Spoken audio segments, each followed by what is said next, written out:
Good afternoon. We've called this press conference today in order to address the recent letter from the Department of Justice.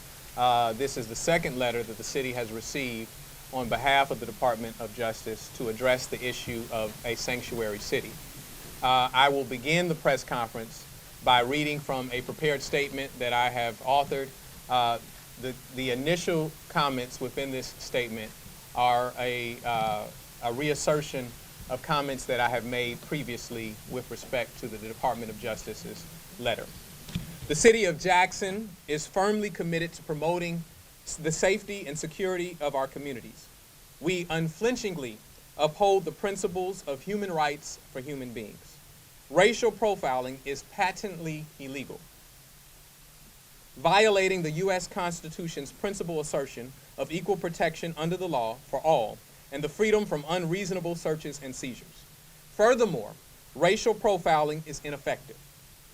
It alienates communities from law enforcement, disrupts community policing efforts, and causes law enforcement to forfeit credibility and trust amongst the people that they are sworn to protect and serve.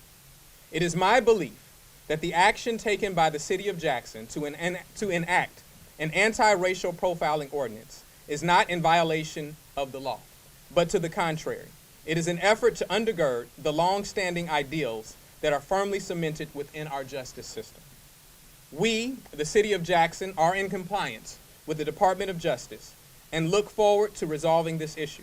In fact, the City of Jackson's ordinance explains in great detail the spirit in which it was created: to protect everyone in Jackson, whether legal or undocumented, meaning our police officers will investigate but also protect the rights of all individuals in our great city.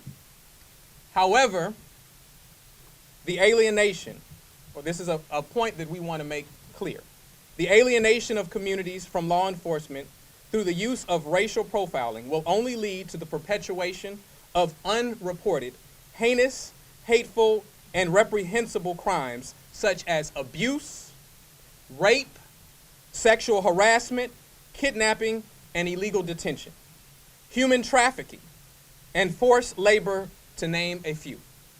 We, as the city and as Jacksonians, need to further identify ways and practices to build cultural bridges through honest conversations and other community-building pathways to usher in a harmonious cultural enrichment and multicultural diverse environment. Let us be reminded of our histories where marginalization, isolation, and alienation of people along lines of color, race, gender, identity, ethnicity, class, ability, and other social markers have been counterproductive. And so we stand here prepared to continue an anti-racial profiling ordinance which is in accordance with the law, and we believe further helps to protect our citizens rather than to the contrary. Where we see circumstances where individuals feel uncomfortable, where they feel that they are not safe to report crimes, where they feel that they don't have the protection that we all enjoy, all it leads to is circumstances where people look for alternative ways to protect themselves, leading to organized crime, leading to the harassment and heinous crimes performed against people. And this city will not stand for that. We stand for the protection of all. And I wanted to make that clear in this presentation. Standing with me is Councilman Banks and City Council President Charles Tillman. We have many members of the community. We have Mira, which is represented, and other individuals who are part of that organization.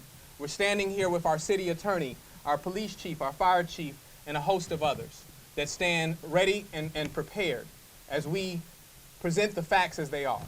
The ordinance in which the Department of Justice references, or the law in which the Department of Justice references, is one that requires that cities provide information where it is obtained to the Department of Justice.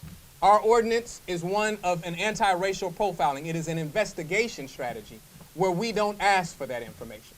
And so the Department of Justice can't have what we don't have, right? And so they have all that we have to our disposal, and we will continue to obey the law. And the law is very clear on this issue. At this time, if you have any further questions, we're ready to entertain them. And let me start by giving the opportunity for the representation or the representatives from MIRA to speak at this time. A brief statement. Okay. We are proud of the city of Jackson. We're proud of our mayor and our city council.